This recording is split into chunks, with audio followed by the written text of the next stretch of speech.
नमस्कार दोस्तों, स्वागत है आपका आज के मुख्य समाचार में, जिसमें सबसे पहली और बड़ी खबर में आपको बताएंगे कि राकेश टिकैत ने फिर धमकाया। बोले किसान संसद चलाना भी जानता है और गांव में सबक सिखाना भी जानता है, कोई भुलावे में ना रहे।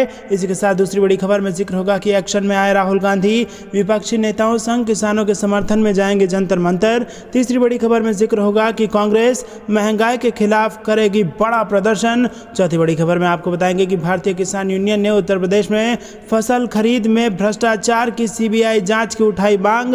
और इसी के साथ आपको बताएंगे कि उत्तर प्रदेश चुनाव 2022 के लिए प्रियंका गांधी की खास रणनीति, करीब 40,000 उम्मीदवारों का हो चुका है चयन। जी हां दोस्तों, एक एक करके सभी खबर की गहराई में आपको ले जाएंगे, लेकिन उससे पहले अगर आप भी देश के किसानों के साथ खुलकर खड़े हैं तो आप अभी इस वीडियो को लाइक कीजिए और इस लाल बटन को दबा के चैनल को फ्री में सब्सक्राइब करके घंटी बजाकर कमेंट में लिखिए जय हिंद। दोस्तों, आपको बता दें कि राकेश टिकैत ने फिर धमकाया है। बोले कि किसान संसद चलाना भी जानता है और गांव में सबक सिखाना भी जानता है। जी हां दोस्तों, आपको बता दें किसान नेता राकेश टिकैत समय समय पर केंद्र सरकार पर निशाना साधते रहते हैं और अपने अंदाज में धमकाते भी रहते हैं। नई धमकी के तहत अब उन्होंने कहा है कि किसान संसद से किसानों ने गूंगी बहरी सरकार को जगाने का काम किया है। किसान संसद चलाना भी जानता है और अनदेखी करने वालों को गांव में सबक सिखाना भी जानता है, भुलावे में कोई ना रहे। राकेश टिकैत ने अपने ट्विटर हैंडल से ये लाइनें ट्वीट की हैं। मालूम हो कि संसद के मानसून सत्र के दौरान किसान संसद के पास जंतर मंतर पर अपनी किसान संसद चला रहे हैं। तो दोस्तों, संसद के बाहर संसद चल रही है, जंतर मंतर पर किसानों की संसद चल रही है और संसद के भीतर नेताओं की संसद चल रही है। भारतीय किसान यूनियन और अन्य संगठनों के 200 नेता और समर्थक रोजाना दिल्ली पुलिस की निगरानी में जंतर मंतर पहुंच रहे हैं और यहां सुबह 11 बजे से शाम 5 बजे तक अपनी संसद लगाने के बाद वापस चले जाते हैं। किसानों ने पहले ही ये ऐलान किया था कि वो मानसून सत्र के दौरान संसद के बाहर तक जाएंगे और वहां प्रदर्शन करेंगे, उसके बाद वापस आ जाएंगे, मगर दिल्ली पुलिस ने इसकी इजाज़त नहीं दी। फिर किसानों को जंतर मंतर तक सीमित संख्या में जाने की इजाज़त दे दी गई, वो भी पुलिस की निगरानी में। अब सिंघू बॉर्डर से रोजाना 200 किसान जंतर मंतर पहुंच रहे हैं। रुक करते हैं अगली बड़ी खबर की तरफ। एक्शन में राहुल गांधी, विपक्षी नेताओं संग किसानों के समर्थन में जाएंगे जंतर मंतर। जी हाँ दोस्तों, आपको बता दें केंद्र सरकार द्वारा संसद में पास कराए गए 3 कृषि कानून के खिलाफ किसानों का आंदोलन कई महीनों से जारी है। संसद में मानसून सत्र चल रहा है और इस कारण किसानों का जंतर मंतर प्रदर्शन पहुंच गया है। यहां कई दिनों से सैकड़ों किसान डेरा डाले हुए हैं और इनके इस आंदोलन को लगातार अपना समर्थन दे रही कांग्रेस पार्टी के सांसद राहुल गांधी विपक्षी नेताओं के साथ जंतर मंतर जाएंगे। राज्यसभा में नेता प्रतिपक्ष मल्लिकार्जुन खड़गे ने कहा कि कृषि कानूनों को निरस्त करने की किसानों की मांग का समर्थन करने के लिए सभी विपक्षी दल जंतर मंतर जाएंगे। इसमें राहुल गांधी भी शामिल होंगे। इसके बाद विपक्षी दलों के नेता संसद में बैठक करेंगे। वहीं पेगासस मामले पर संसद के दोनों सदनों में चल रहे गतिरोध के बीच कांग्रेस और कई अन्य विपक्षी दलों के नेता शुक्रवार की सुबह बैठक कर आगे की रणनीति तय करेंगे। सूत्रों ने बताया कि संसद के दोनों सदनों में प्रमुख विपक्षी दलों के नेताओं की ये बैठक शुक्रवार को सुबह राज्यसभा के नेता प्रतिपक्ष मल्लिकार्जुन खड़गे के संसद भवन स्थित कक्ष में होगी। आपको बता दें कि पेगासस और कुछ अन्य मुद्दों को लेकर संसद के मानसून सत्र में शुरू से ही दोनों सदनों में गतिरोध बना हुआ है। 19 जुलाई से ये सत्र आरंभ हुआ था, लेकिन अब तक दोनों सदनों की कार्यवाही बाधित रही है। विपक्षी दल इस बात पर जोर देते नजर आ रहे हैं कि पेगासस जासूसी मुद्दे पर पहले चर्चा कराने के लिए सरकार के तैयार होने के बाद ही संसद में गतिरोध खत्म होगा।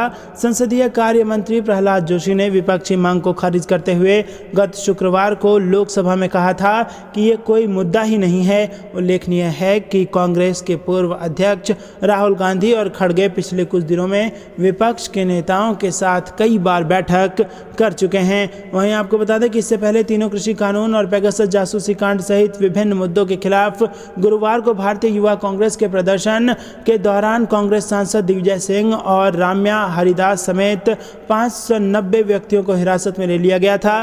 पुलिस ने बताया कि हिरासत में लिए गए व्यक्तियों में कांग्रेस के 4 विधायक शामिल हैं। रुक करते हैं अगली बड़ी खबर की तरफ। कांग्रेस महंगाई के खिलाफ करेगी बड़ा प्रदर्शन। जी हां दोस्तों, गुरुवार को जिला कांग्रेस कमेटी के नवनियुक्त पदाधिकारी की प्रथम बैठक कांग्रेस कार्यालय बुढ़ाना गेट में हुई। इसमें प्रदेश सचिव अजित कुमार दौला बतौर मुख्य अतिथि शामिल हुए और 9 व 10 अगस्त को बढ़ती महंगाई के खिलाफ प्रस्तावित प्रदर्शन और पदयात्रा की तैयारियों की समीक्षा की गई। रुक करते हैं अगली बड़ी खबर की तरफ। भारतीय किसान यूनियन ने उत्तर प्रदेश में फसल खरीद में अनियमितता की जांच सीबीआई से कराने की मांग उठा दी है। जी हां दोस्तों, आपको बता दें कि किसान नेता राकेश टिकैत ने उत्तर प्रदेश में एमएसपी पर फसलों की खरीद में बड़े पैमाने पर भ्रष्टाचार का आरोप लगाया और सीबीआई जांच की मांग उठा दी।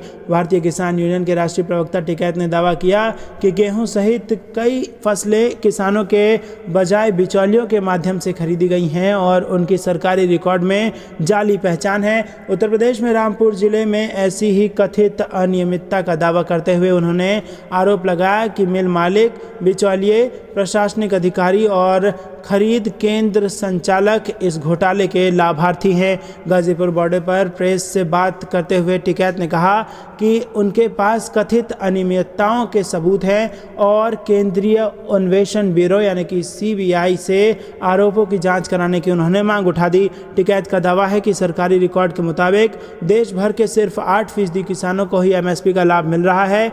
इन 8% में से भी सिर्फ 40% किसानों की पहचान जाली है। जी हाँ दोस्तों, जिन 8% किसानों को मिल रहा है उनमें से 40% किसान जो हैं उनकी पहचान जाली है। उन्होंने एक बयान में कहा कि दरअसल देश में 8% किसानों को भी एमएसपी नहीं मिल रहा है।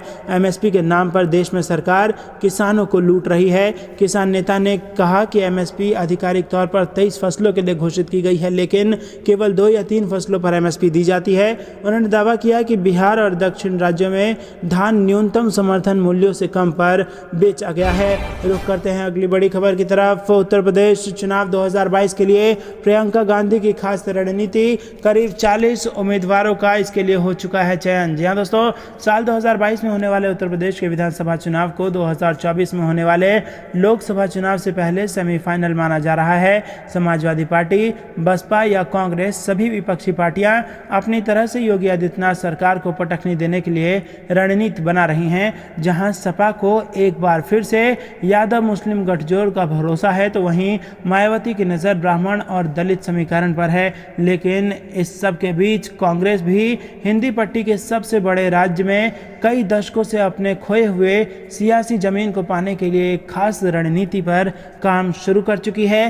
कांग्रेस महासचिव प्रियंका गांधी के नेतृत्व में कांग्रेस पार्टी इस बार उत्तर प्रदेश के चुनाव में 100 सीटों पर दमदार प्रदर्शन की तैयारी कर रही है। इसके लिए एक खास मास्टर प्लान बहुत पहले ही तैयार कर लिया गया था, जिसकी खबर मीडिया के कानों कान नहीं हुई। प्रियंका गांधी ने कांग्रेस के संगठनात्मक कमजोरी की वास्तविकता को समझते हुए प्रदेश के 100 सीटों का चयन किया, जिसको लेकर प्रियंका के निर्देश पर कई महीने पहले तैयारी शुरू की गई है। सूत्रों के मुताबिक प्रियंका ने इन 100 सीटों में से 40 के करीब उम्मीदवारों का चयन भी कर लिया है। लेकिन बात इतनी भर नहीं है। प्रियंका गांधी ने उत्तर प्रदेश में संगठन को मजबूत करने के लिए, कार्यकर्ताओं को ट्रेनिंग देने के लिए और कांग्रेस पार्टी की विचारधारा को बूथ और गांव के स्तर तक पहुंचाने के लिए 100 ट्रेनर का भी चयन किया है। इनका प्रशिक्षण फिलहाल छत्तीसगढ़ के रायपुर में। रुक करते हैं अगली बड़ी खबर की तरफ। राज्यसभा और लोकसभा 9 अगस्त तक के लिए स्थगित, सदन में पूरे दिन हुआ हंगामा। जी हाँ दोस्तों, पिछले महीने शुरू हुए मानसून सत्र में विपक्ष का हंगामा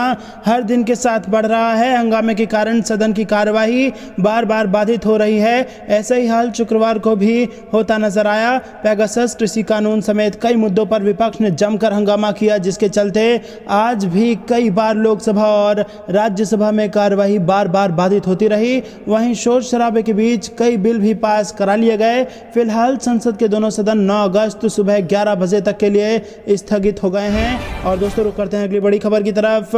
धनबाद जज की मौत पर सुप्रीम कोर्ट का बड़ा बयान, कहा आईबी और सीबीआई नहीं कर रहे न्यायपालिका की मदद। जी हां दोस्तों, बेहद बड़ी खबर। सुप्रीम कोर्ट ने धनबाद के अतिरिक्त सत्र न्यायाधीश की हत्या की जांच कर रही सीबीआई से जजों की सुरक्षा के लिए किए गए उपायों पर रिपोर्ट सौंपने को कहा है। सुप्रीम कोर्ट ने सीबीआई को नोटिस जारी कर कहा कि न्यायाधीशों को धमकाने और उनके साथ अभद्रता की कई घटनाएं सामने आई हैं। लिहाजा कोर्ट ने सभी राज्यों से जजों की सुरक्षा के लिए किए गए उपायों पर स्थिति रिपोर्ट दाखिल करने को कहा है। सुप्रीम कोर्ट ने जांच एजेंसियों के काम करने के तरीकों पर भी सवाल खड़े किए हैं। मुख्य न्यायाधीश एनवी रमन ने कहा कि आईबी और सीबीआई न्यायपालिका की बिल्कुल भी मदद नहीं कर रही है। अब जज शिकायत कर रहे हैं तो जवाब तक देना उचित नहीं समझते हैं। शीर्ष कोर्ट ने कहा कि पिछले कुछ समय से हाई प्रोफाइल लोगों के पक्ष पक्ष में अनुकूल आदेश पारित नहीं होने पर न्यायपालिका को बदनाम करने का एक नया चलन शुरू हो गया है।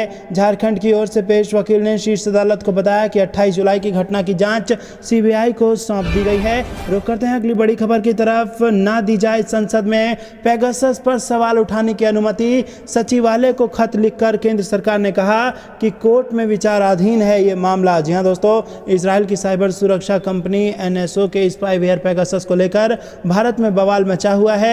भारत में इसके जरिए कई पत्रकारों और चर्चित हस्तियों के फोन की जासूसी करने का दावा किया जा रहा है। पेगासस स्पाईवेयर के दुरुपयोग पर वैश्विक विवाद के बीच केंद्र सरकार ने राज्यसभा में इस सवाल को खारिज करने की मांग की है और कहा है कि क्या सरकार ने इजराइल की साइबर सुरक्षा फर्म एनएसओ ग्रुप के साथ कॉन्ट्रैक्ट किया है या नहीं। अधिकारियों के अनुसार सरकार ने तर्क दिया है कि सुप्रीम कोर्ट में कई जनहित याचिकाएं दायर किए जाने के बाद से पेगासस का मुद्दा सुप्रीम कोर्ट में विचाराधीन है। तो दोस्तों, ये थी दिन भर कुछ बेहद जरूरी और बड़ी खबरें। अंत तक बने रहने के लिए बहुत बहुत धन्यवाद। देख रहे थे आपका अपना चैनल दादा कंपेल न्यूज। जय हिंद, जय भारत।